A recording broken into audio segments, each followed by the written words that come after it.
Subscribe பண்ணுங்க. அப்படியே பக்கத்துல இருக்க பெல் ஐகானையும் பிரஸ் பண்ணுங்க. கடகராசி அன்பர்களே, செவ்வாய் பயிற்சியால் என்ன பலன், என்ன நன்மைகள்? அதாவது கன்னி மனையில் இருக்கக்கூடிய செவ்வாய் பகவான் துலாமனைக்கு பயிற்சி ஆகிறார். அப்போ அந்த துலாமனையில் எத்தனை நாள் இருக்க போறார் அப்படின்னா 35 நாட்கள், அதாவது 27/10/2025 வரை அமர்ந்து கொண்டு தன்னுடைய பலனை கொடுக்க போகிறார். இந்த கடகராசி அன்பர்களுக்கு செவ்வாய் பகவான் யார் அப்படின்னா 5க்குரியவன், பூர்வ புண்ணியஸ்தானத்தின் அதிபதி, பஞ்சமஸ்தானத்தின் அதிபதி, அதே சமயத்தில் 10க்குரியவன், தொழில் ஸ்தானத்தின் அதிபதி அந்த செவ்வாய் பகவான்.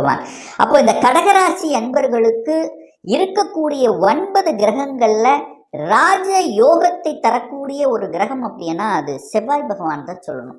அந்த செவ்வாய் பகவான் இப்போ உங்க ராசிக்கு 4ஆம் இடம் என்று சொல்லக்கூடிய சுகஸ்தானத்தில் அமர்ந்து கொண்டு தனது சப்தம பார்வையாக 10ஆம் இடம் என்று சொல்லக்கூடிய தொழில் ஸ்தானத்துல பார்வைப்படுகிறார். அப்போ தன் வீட்டை தானே பார்த்து வலுப்படுத்தக்கூடிய ஒரு நல்ல காலகட்டம் இந்த 35 நாட்கள். அப்ப என்ன வலுப்படுத்த போகிறது? 10ஆம் இடத்தை வலுப்படுத்த போகிறது. அந்த 10ஆம் இடம் என்பதுதான் உங்களுடைய தொழிலையே அமைந்திருக்கிறது. அப்போ கடந்த சில வருடங்களாகவே இந்த கடகராசி என்பவர்களுக்கு தொழிலில் நிலைத்தன்மை இல்லாத ஒரு வகையில் இருந்தது. நிறைய கஷ்டப்பட்டீங்க, நிறைய இழந்தீங்க, நிறைய கடனை ஆக்குது, தொழில் ரீதியில மனக்குழப்பத்தை கொடுத்திருந்தது. ஆனா இப்போ இந்த 35 நாட்கள் எல்லாத்தையும் சரி செய்யக்கூடிய ஒரு காலகட்டமாக அமையும். ஏன்னா கடந்த சில மாதங்களாகவே இந்த செவ்வாய் பகவான் நீச்சத்தன்மையில் கேதுவோட சேர்ந்திருந்து ஏதோ ஒரு வகையில் பாதிக்கப்பட்டு இருந்ததல்லவா, இப்போ தொழிலில் முன்னேற்றத்தை தரக்கூடிய ஒரு அற்புத காலகட்டம் இந்த கடகத்துக்கு வந்து விட்டதுன்னு சொல்லலாம். தொழிலில் சேஞ்ச் பண்ணுறவங்க அல்லது வேலையில் மாற்றத்தை நோக்கி எதிர்பார்த்து காத்து கொண்டிருந்தவங்க, வேலையில் ஒரு ப்ரமோஷனை எதிர்பார்த்து காத்து கொண்டிருந்தவங்க, நல்ல வேலை கிடைக்கலை என்று இருக்கின்றவர்கள், வேலையில் அப்ளை பண்ணி காத்து கொண்டிருப்பவங்க அத்தனை பேருக்கும் இந்த கடகத்துக்கு வேலை விஷயம், தொழில் விஷயத்தில் நன்மை தரக்கூடிய ஒரு காலகட்டமாக நிச்சயமாக அமையும். இதில் எந்தவித மாற்று கருத்தும் கிடையாது. அடுத்த ஒரு நல்ல செய்திங்கிறது 4ஆம் இடத்துல செவ்வாய் உட்கார்ந்துருக்கார். 4ஆம் இடம் என்பது சுகஸ்தானம், வீடு, வண்டி, வாகனத்தை குறிக்கக்கூடிய இடம் அந்த 4ஆம் இடம். அங்கே நிலக்காரக கிரகமான செவ்வாய் இருக்கும்போது நிலத்தை வாங்கக்கூடிய, இடத்தை வாங்கக்கூடிய யோகம் என்பது இந்த 35 நாள் இருக்கு. யாராவது இந்த கடகராசி என்பவர்கள் ஒரு இடம் வாங்கணும், ஒரு நிலம் வாங்கணும் அப்படின்னு தேடி அலைந்து கொண்டிருக்கின்றவர்கள், ஒரு 3 மாத காலமான அதுக்கான முயற்சி எடுத்துட்டு இருக்கிறேன், அது சக்சஸே கொடுக்கல என்று இருக்கக்கூடியவர்களுக்கெல்லாம் இப்போ இந்த 35 நாட்களில் உங்களுக்கு அமைந்துவிடும், நிலம் இடம் அமைந்துவிடும். இதில் எந்த மாற்று கருத்தும் கிடையாது.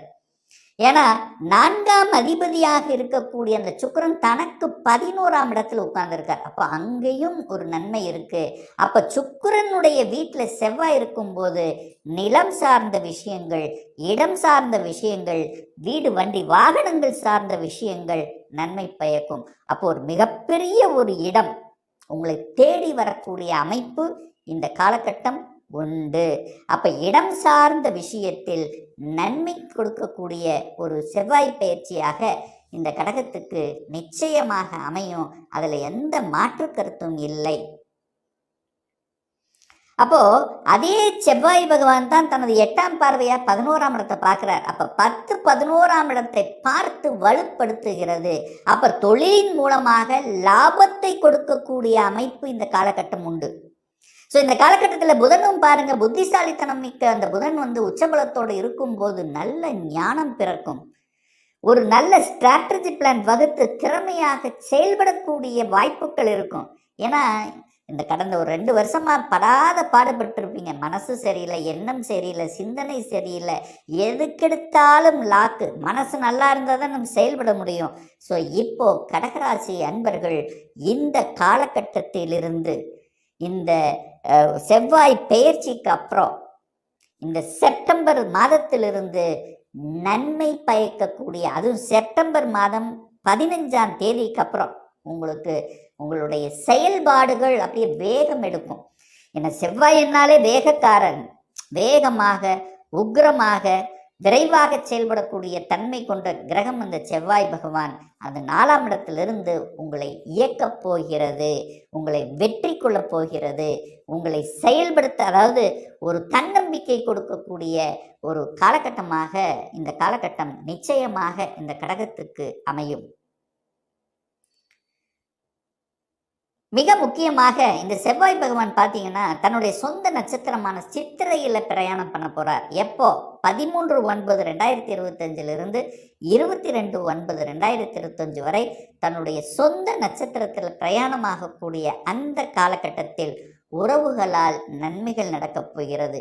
இரத்த பந்த உறவுகள் மூலமாக சில கனெக்டிவிட்டி நல்லா இல்லைன்னா இந்த பீரியட் நீங்கள் புதுப்பித்து கொள்ளலாம். புதுப்பிப்பதற்கான வாய்ப்புகள் சந்தர்ப்பங்களை தேடி வரும்.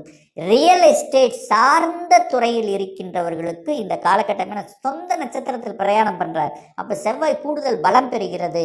அப்ப ரியல் எஸ்டேட் செய்து கொண்டிருக்கக்கூடிய அத்துணை கடகத்துக்கும் நல்ல அதாவது ரியல் எஸ்டேட் நிலம் சார்ந்த இடம் விற்பனை செய்பவர்கள், ஸோ இந்த இடம் நிலம் சார்ந்த விஷயத்தில் நன்மை உண்டு.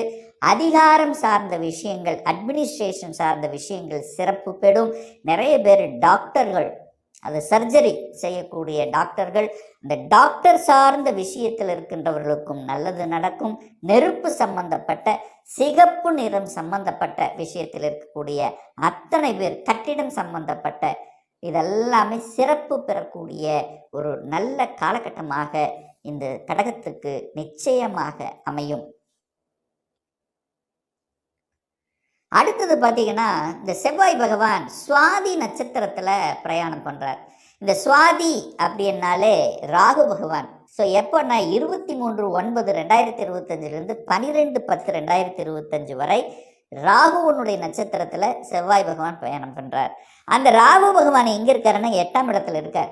ஸோ 8ஆம் இடம் என்பது ஒரு வலி வேதனையை கொடுக்கக்கூடிய இடம்தான். ஸோ அந்த காலகட்டம் கொஞ்சம் கவனமாக இருக்கணும். கொஞ்சம் அலைச்சல் திருச்சல், டென்ஷன், ப்ரெஷரை கொடுக்கும், கோபப்பட வைக்கும். பாம்பு ஒரு இடத்துல சும்மா நிற்காது, அங்கங்கே ஓடிட்டே இருக்கும், அலைச்சல் திருச்சலை கொடுக்கும், கண்டிப்பாக கொடுக்கும் இந்த காலகட்டத்தில். அப்போ கொஞ்சம் ஜாக்கிரதையாக இருக்க வேண்டும். அதாவது தேவையில்லாத நபர்களுடன் ஒரு கூட்டணி எடுத்துக்கிறது. அப்போ நான் என்ன ஒரே வார்த்தை என்ன, அந்த காலகட்டத்தில் எதை செய்தாலும் கொஞ்சம் யோசித்து செய்ய வேண்டும் என்பதை ஞாபகத்தில் வைத்துக் கொள்ளுங்கள் இந்த கடகராசி அன்பர்கள்.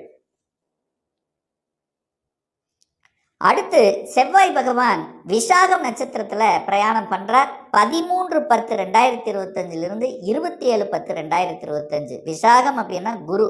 குரு நட்சத்திரத்தில் பிரயாணம் பண்ணுறார். குரு அப்படிங்கிறது உங்களுக்கு பாக்கியத்தை தரக்கூடியவன், பாக்யாதிபதி நட்சத்திர சாரத்தில் பிரயாணம் பண்ணுது. அப்போ என்ன நடக்கும்?